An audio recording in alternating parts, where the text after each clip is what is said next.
Clearly, the economy is quite important, particularly to all small business people and large business people on the island. So we'd like to understand from all the candidates what are your key plans and priorities to help grow Hawaii Island's economy. And Ms. McCandless, your first 90 seconds, please. Helping to grow Hawaii's economy starts first with working with other government agencies, non-government agencies, and the local communities. We need to help get our international airport back here in Kona. We need to help increase our tourism. Tourism is a big factor in so many people's livelihoods here, jobs. By increasing and getting our international status back here at the airport, what does it do? It creates construction jobs, it creates service jobs, it creates hotel industry jobs. It's good in that sector. Other things that we need to do as far as the economy, we need to increase public transportation. We need to be able to give our rural communities access. It gives us access to jobs, access to education. It helps our overall community when we're able to be mobile, get out, give our children and other family members opportunities. These are things that we need to be thinking about. And how do you move money? So for example, we have the ship that comes in here at Kona. We have the Keoho trolley that comes and takes people. But if there's no transportation, they're probably on foot. If they're on foot, unless they find something that they really like, they know they're going to be price gouged. We need to increase our public transportation, give them options to get around our community so that they spend money and help our local economy. Thank you. Mr. Hoffman, take 90 seconds and tell us what your key plans and priorities are to help grow Hawaii Island's economy. I think the most important aspect of this is to recognize that we can feed ourselves if we have an expanded investment in our agricultural sector. It is absolutely incredible for me to believe that we have to import most of our goods here.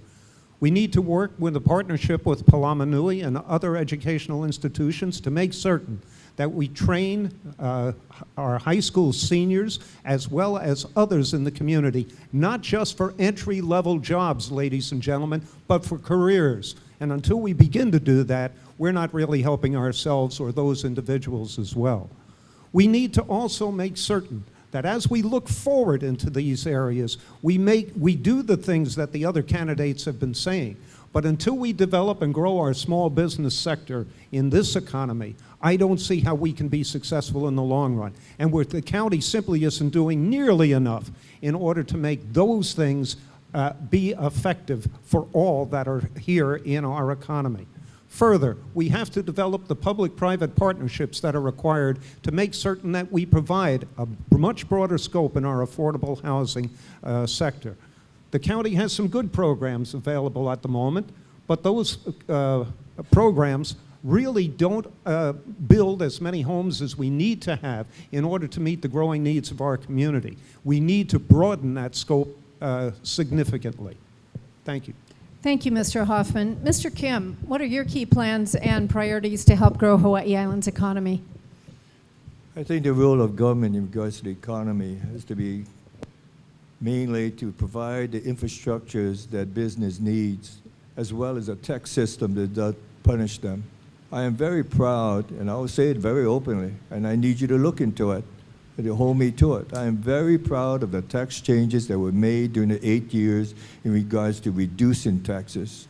I'm very proud in regards to how we spent the money, and you will note in the last 2 years, we put away in regards to savings through rainy day fund that we created, the emergency fund, as well as the GASB requirement as far as future liabilities was over $26 million that we did not spend of your money to make sure it is there when it is needed. In regards to the government of Hawaii, we will have to concentrate and focus on those things of infrastructure that business needs, a tax system that business needs to make sure we are attractive to them. Thank you very much. Ms. Hapai. Well, the good news is our economy is growing. And how do we know that? By unemployment being very low, in the 3%. Our visitor spending has increased. Slight growth in the number of jobs. And I think the most important one, from a personal point of view, is that personal income has increased. by about, or will increase by about 5%. So when you see a growing economy, your first thought is, let's spend. But I think the responsible thing to do here is, first of all, to pay down our bills. Some of them have, as mentioned earlier, the debt has increased, and to invest in needed infrastructure.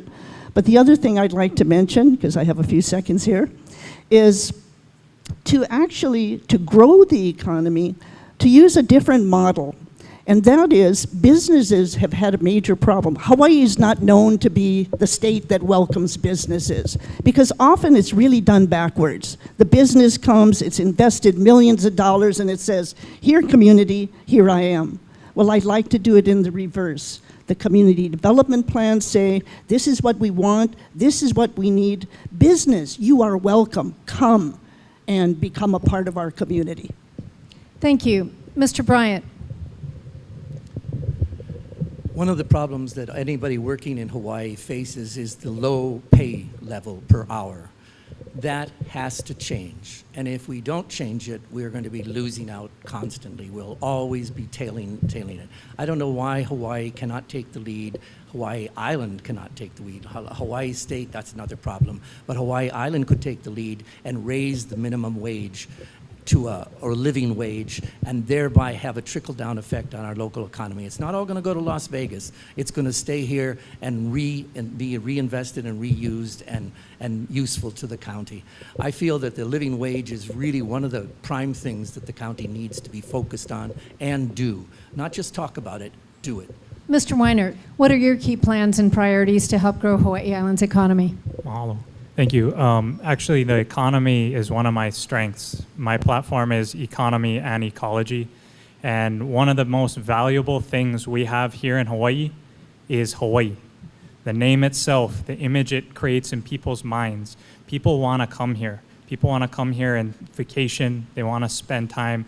They want to, more and more, the trend is they want to come here to get healthy. We have a reputation of having delicious and amazing food produced locally. I've been working with a number of farmers to take the average acreage cost, which is about $500 per acre, and reduce it down to about $10 per acre. This enables each and every person to use these ultra low cost methods and to turn their land into a productive resource for them. Whether it's growing food for themselves to cut their budget so they have more money to spend on other things, or it's just that it looks so much more beautiful here. When you come to Hawaii and our streets are lined with taro plants and popping off with bananas, and we live in this edible paradise, people will want to come here. And that's what I will focus on to grow our economy through ecology. Because when you focus on ecology, it's an investment not only today, it's an investment in the future. Thank you very much. Mr. Lau. You know, like people had said, the economy is moving in a positive direction. In 2008, the valuation of our property tax was $29.8 billion.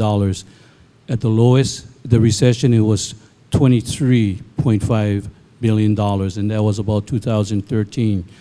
2016, it's risen to $26.8 billion. In 2017, it should reach about $28 billion. So it's on the rise. But what really concerns me is how do we sustain this economic growth? Because we know, like natural disasters, it's not a matter of if, it's a matter of when we will get hit. The economy will start slowing down. It will take a dip. My thought is to how can we prevent or do as much as we can to minimize what we can control in this island, to minimize we getting hurt real hard economically, and how we can hunker down as an island community economically during a turn down in the economy. That's more my concern, is looking to the future. But we also need to support things like tourism, TMT, these big projects that are here for us. The opportunities is not only for jobs, but for education. Thank you very much, Mr. Lau. And Mr. Wah. I think we need to really focus on agriculture as a whole. We need to be self-sustainable. We don't need outside stuff. We can take care of ourselves. We also really need to start focusing on attracting tech sector types of companies to come in. Also, Mr. Lau addressed the TMT. I think that's a good thing, but there has to be a trade-off. If you're going to do something along those lines, you really need to offer free tuition to a lot of these children. I think one of the ways we can grow the economy is working in partnership with the state of Hawaii and try and get every child into the Hawaii Community College system statewide on a free tuition basis, especially if you pay taxes in this state. I think that's one way we can start to attract the best and the brightest and stop farming out our intellectual children. My children aren't coming home. They told me, I was just with my 2 children in the last couple of weeks. They both graduated from colleges away. They're not coming home. There's nothing here for them. So we need to start attracting that. We need to start building our children from the high school level up. Trade sector kinds of educational things. So we keep our best and brightest here in our local economy. Generating property taxes, helping them to start small businesses and getting all of these things moving. Tourism is a big thing, sure, yeah. But we also need to start taking care of our own first. Thank you very much.